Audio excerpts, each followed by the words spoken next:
Hi friends, आज हम लोग पेयर ऑफ स्ट्रेट लाइन के बारे में पढ़ेंगे। इसके पहले हम लोगों ने स्ट्रेट लाइन के बारे में पढ़ा था। तो अब हम लोग पढ़ेंगे a pair of straight line क्या होता है। यह homogeneous equation of second degree का होता है। इसका फार्मूला होता है ax² plus 2hxy plus by² equal to 0। ये जो इक्वेशन होता है यह पेयर ऑफ स्ट्रेट लाइन का रिप्रेजेंट करता है। ठीक है, अब इसके हम रूट्स निकालेंगे। जैसे हम क्वाड्रेटिक इक्वेशन के रूट्स निकालते थे वैसे ही हम इसके 2 रूट्स लिखेंगे, m1 और m2। ठीक है, और m1 plus m2 equal to क्या हो जाएगा, -b/a होता है। लेकिन इसका क्या हो जाएगा, -2h/b हो जाएगा।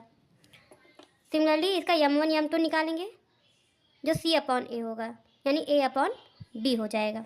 ठीक है, mod of m1 minus m2 क्या होता है, under root m1 plus m2 का होल स्क्वायर -4m1 m2। यहाँ पर जो m1 और m2 हैं वो क्या है, ये जो पेयर ऑफ स्ट्रेट लाइंस के क्या हैं, स्लोप्स हैं। क्योंकि ये दो लाइन है ना, एक ax² plus 2hxy plus by² ये पेयर ऑफ स्ट्रेट लाइन का इक्वेशन है। और m1 m2 are the slope of the line, और m1 m2 क्या है, इसके स्लोप हैं। तो m1 plus m2 equal to -2h/b, m1 m2 equal to a/b। m1 minus m2 अगर निकालना है तो हम क्या करेंगे, under root m1 plus m2 का होल स्क्वायर -4m1 m2 निकाल लेंगे। अब यहाँ अगर m1 प्लस m2 की वैल्यू रख देंगे तो -2h/b हो जाएगा, और m1 m2 का वैल्यू रखेंगे a/b। तो मॉड ऑफ m1 m2 की वैल्यू ये भी हो सकती है 2/mod of b under root h² - ab। यहाँ पे हम सिर्फ क्या करेंगे, m1 प्लस m2 की वैल्यू यहाँ से उठा के रख देंगे और m1 m2 की वैल्यू यहाँ पे रख देंगे। तो mod of m1 minus m2 की वैल्यू आ जाएगी 2/mod of b under root h² - ab। अब पेयर ऑफ स्ट्रेट लाइन का नेचर हम लोग कैसे डिसाइड करेंगे कि जो पेयर ऑफ स्ट्रेट लाइन है वो क्या है। तो यदि h² - ab की जो वैल्यू है ग्रेटर देन 0 होगा, then line are real and distinct. जो लाइन होगी वो क्या होगी, रियल होगी और क्या होगी, डिस्टिंक्ट होगी। इफ़ h² - ab की जो वैल्यू है 0 के बराबर होगी, देन लाइन आर को इंसिडेंट। जो लाइन होगी एक दूसरे के ऊपर होगी, ठीक है, को इंसिडेंट होगी। h² - ab अगर लेस देन 0 है, then lines are imaginary lines होगी। ठीक है, ये क्या होगी, काल्पनिक लाइन होगी। ठीक है, ऐसे क्वेश्चन दिया गया है, the slope of one of the line represented by ax² plus 2hxy plus by² equal to 0 is n time the slope of the other, then which of the following is true। ठीक है, तो इसमें कह रहा है अगर पहला slope m1 है, दूसरा क्या हो जाएगा, n m2 हो जाएगा। तो m1 प्लस m2 क्या होगा, -2h/b होगा। तो m1 प्लस m2 यानी m1 प्लस n m1 बराबर -2h/b। फिर यहाँ से m1 कॉमन कर लेंगे तो n plus 1 equal to -2h/b आ जाएगा। तो m1 बराबर कितना हो जाएगा, -2h/b, n प्लस 1 हो जाएगा। m1 ऐसे m1 इंटू m2 निकाल लेंगे, a/b होता है। यहाँ से भी m1 स्क्वायर आ जाएगा, a/b n हो जाएगा। ठीक है, अब यहाँ से m1 की वैल्यू उठा करके ये वाला m1 की जो वैल्यू है यहाँ पर रख देंगे। तो ये क्या हो जाएगा, 4h² b n प्लस 1 का whole square equal to a/b n। b से ये वाला b कट जाएगा, आएगा 4h² n equal to ab n plus 1 का होल स्क्वायर। ठीक है, यही इसका रिलेशन होगा।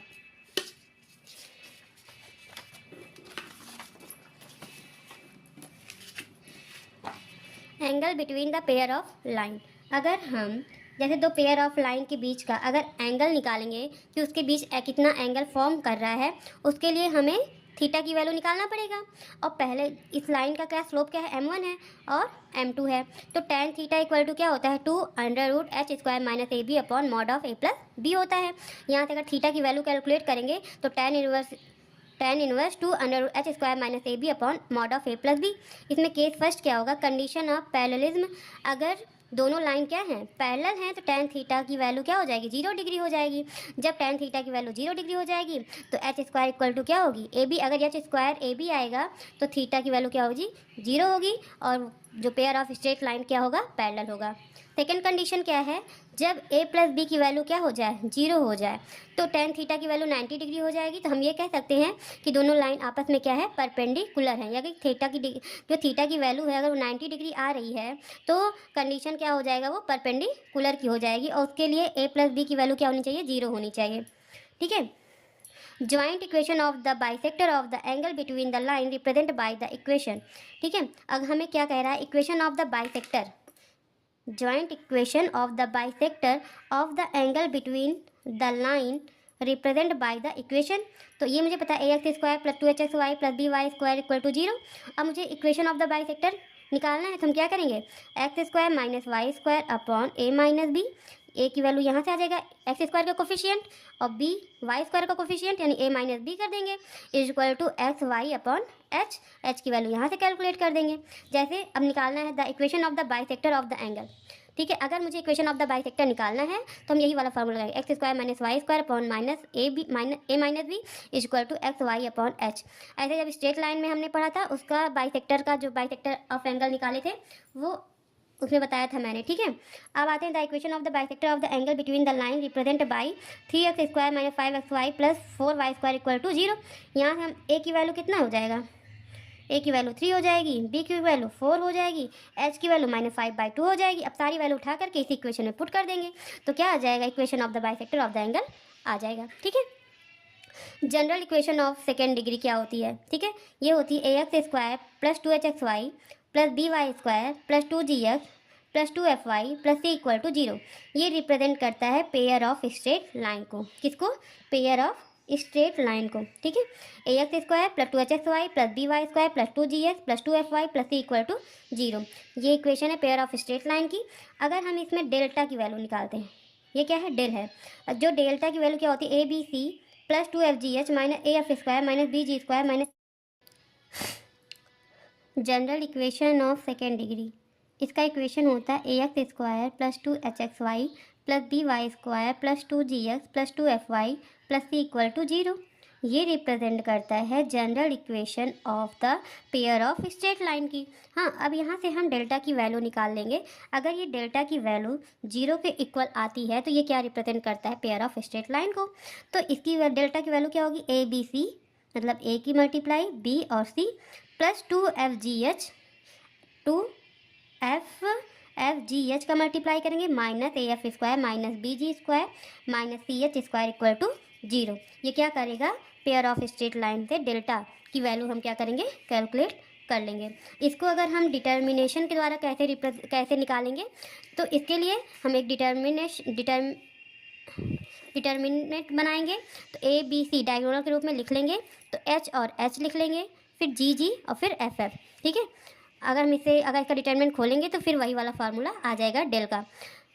यहाँ से लिखा है for what value of lambda does the equation 12x square minus 10xy plus 2y square plus 11x minus 5y plus lambda equal to 0 represent pair of straight line. तो डेल की वैल्यू हम यहाँ से निकालेंगे, A B C plus 2fgh minus A F square minus B ji square minus C H square. यहाँ से ए बराबर कितना दिया गया है, 12 दिया गया है। ठीक है, और बी बराबर 2 दिया गया है। यहाँ से एच की वैल्यू कैलकुलेट कर लेंगे, एच इक्वल टू कितना, 2h इक्वल टू -10 है, तो एच इक्वल टू कितना हो जाएगा, -5 हो जाएगा। ठीक है, अब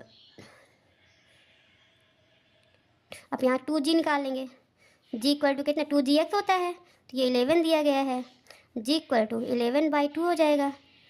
2fy निकाल लेंगे, 2f इक्वल टू कितना हो जाएगा, -5 दिया गया है, तो f इक्वल टू -5/2 हो जाएगा। और c इक्वल टू लेमडा दिया गया है। अब सारी वैल्यू h g f सबकी वैल्यू उठा करके इक्वेशन में पुट कर लेंगे, तो ये क्या हो जाएगा, लेमडा की वैल्यू कितनी आ जाएगी, 2 आ जाएगी। अब अगर पॉइंट ऑफ इंटरसेक्शन निकालना है, पेयर ऑफ स्ट्रेट लाइन दी रहेगी a x square plus 2hxy plus b y square plus 2gx plus 2fy plus equal to 0 अगर मुझे दिया गया है। अगर इससे मुझे पॉइंट ऑफ इंटरसेक्शन निकालना है तो इसे हम पार्सली डिफ्रेंशिएट करेंगे। पहले x के रिस्पेक्ट में डिफ्रेंशिएट करेंगे तो एक इक्वेशन बन जाएगी, फिर y के रिस्पेक्ट में डिफ्रेंशिएट करेंगे पार्शियली, तो ये y के रिस्पेक्ट में भी, मतलब जब पार्शियल डिफ्रेंशिएट करेंगे तो दूसरी इक्वेशन बनेगी।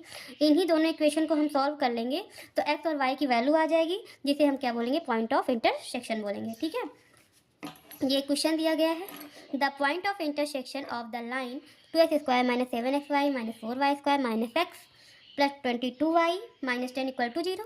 जब इसको पार्सली डिफ्रेंशिएट करेंगे यक्स के रिस्पेक्ट में तो y कांस्टेंट हो जाएगा, तो y के जितने भी पद हो जाएंगे वो 0 हो जाएंगे, तो 2x स्क्वायर का क्या हो जाएगा, 4x हो जाएगा। और यहाँ से -7xy है, तो ये क्या हो जाएगा, -7y हो जाएगा, -4y² 0 हो जाएगा, -1 हो जाएगा, और ये सब कांस्टेंट 0 हो जाएंगे, बराबर 0 हो जाएगा। Del phi upon del Y, इसको भी पार्सली डिफ्रेंशिएट करेंगे y के रिस्पेक्ट में, इसमें जितने भी x के कोफिशिएंट हो जाएंगे सब 0, तो ये 0 हो गया। यहाँ क्या बचा, -7x बचा, और ये भी 0 हो, ये -8y हो जाएगा, और ये 22 हो जाएगा, ठीक है, इक्वल टू 0। अब यहाँ से अगर हम x की वैल्यू कैलकुलेट करेंगे तो ऐसे x लिखेंगे, ठीक, x फिर 22 में 7 का मल्टीप्लाई हो जाएगा तो -154 आ जाएगा, ठीक है। फिर -1 का 8 से मल्टीप्लाई करेंगे तो ये -8 हो जाएगा, प्लस माइनस माइनस प्लस, लेकिन फिर भी इन दोनों को आपस में घटाते हैं तो ये कितना हो जाएगा 8, फिर इक्वल टू y लेंगे, ये -y होता है बटे 22 को 4 से मल्टीप्लाई करेंगे तो 88 आएगा, फिर -7 1 के मल्टीप्लाई होगा तो ये -7 आ जाएगा, is equal to 1 upon constant का लेंगे 8 का 4 से -32, फिर -7 का 7 से लेंगे -49। अब इसे ही हम लोग क्या करेंगे, कैलकुलेट कर लेंगे, तो x और y की वैल्यू आ जाएगी, x बराबर 2 आएगा, y बराबर 1 आ जाएगा। यही क्या हो जाएगा, इसका पॉइंट ऑफ इंटरसेक्शन हो जाएगा। अब हम लोग सर्किल के बारे में पढ़ेंगे।